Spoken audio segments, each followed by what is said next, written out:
Hello everyone, it's been a while. I've finally got the Halo 5 Nerf Assault Rifle working. Compared to the previous version, I've kept the compass, the ammo counter, and the mode selector, maintaining the exact same appearance. Now let's take a look at how I finished this.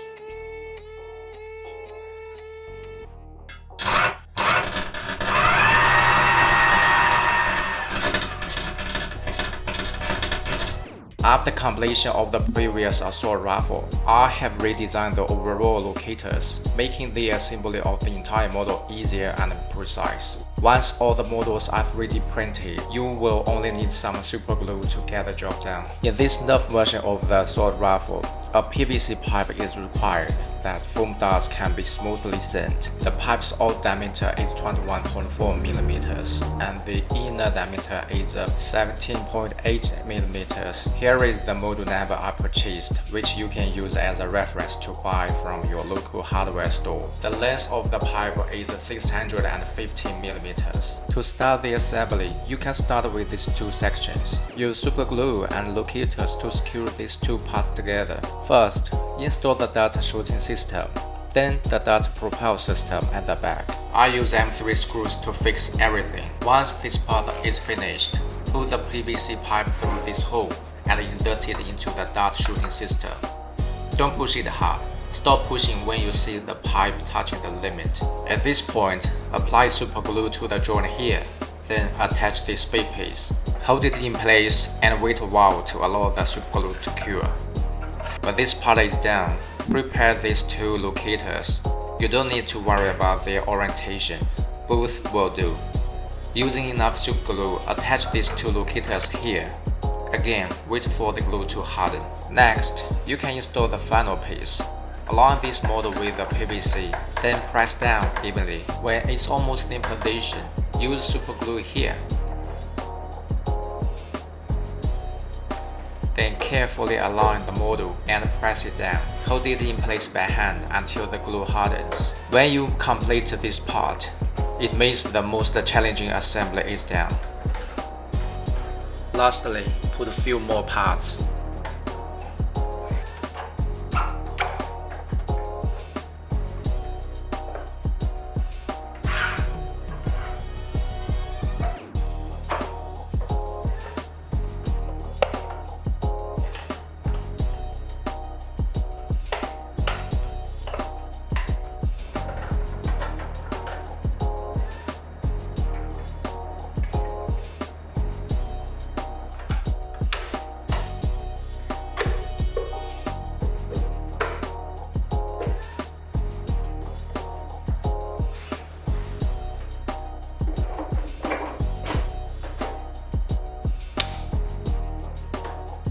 After searching online, I discovered that some people use solenoids to propel the dart, which seems to be the best option and the easiest to implement.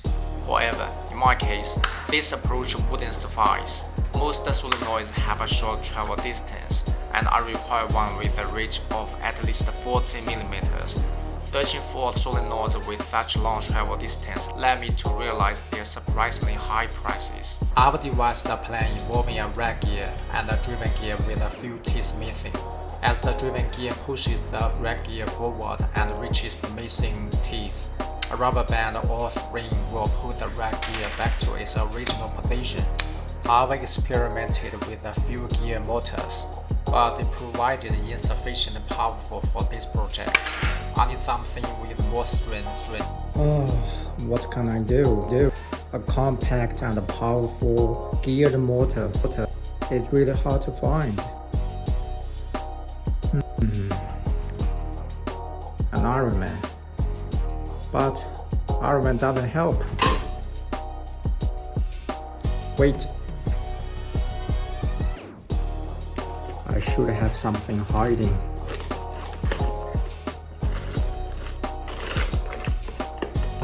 It's here. This is geared motor, the servo motor.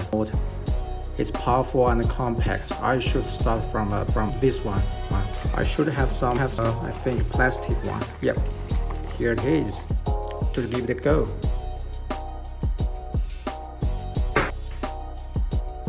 Before using it, I need to make some modifications. Carefully disassemble the motor and locate the gear with the protrusion.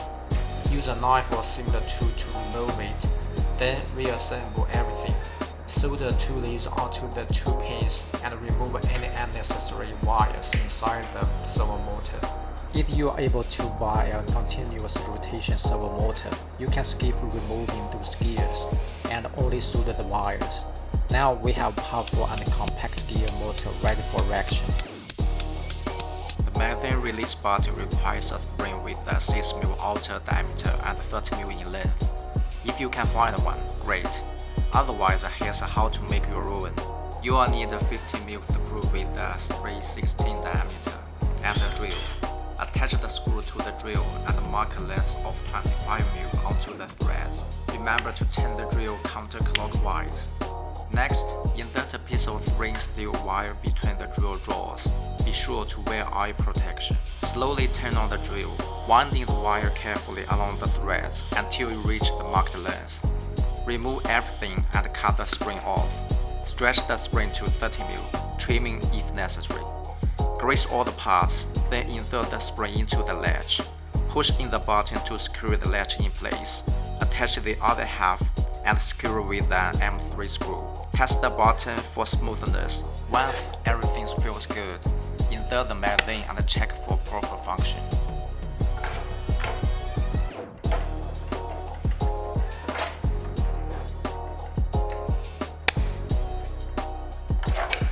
How many darts does the magazine hold? Upon measurement during the project's reconstruction, I discovered it can accommodate a maximum of 10 darts. I devised a template to aim in forming the spring, printing it out and secure it onto a piece of timber. Following the template, I drew the holes accordingly and carefully wrap around the steel wire into shape. Once shaped, I tested the spring by inserting it into the chamber and rapidly cycling it in and out. Smoothness is important, but those 3D printed parts tend to show the layer lines. If something's not moving right, just give it a quick sanding. After that, a touch of grease should do the trick. I have upgraded the mode selector. Last time I used a 10K potentiometer, but I found it a bit tricky to set up, so this time I decided to design my own potentiometer, making the setup process easier for you guys.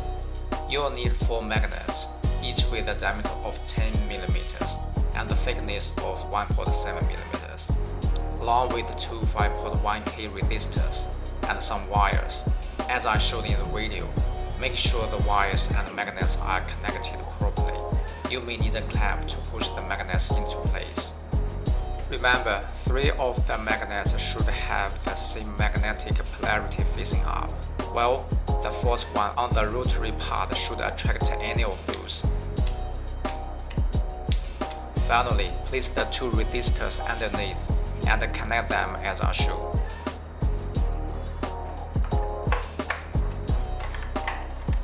This version, I redesigned the placement of the ESP32 and created a shield using PCB board, allowing for easy removal of the ESP32 at any time.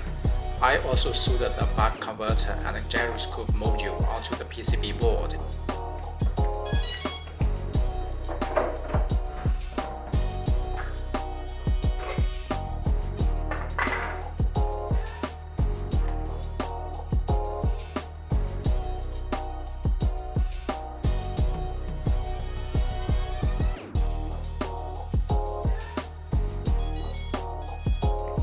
Alright, that's all about the video. Please subscribe and share my channel. I will see you in the next video.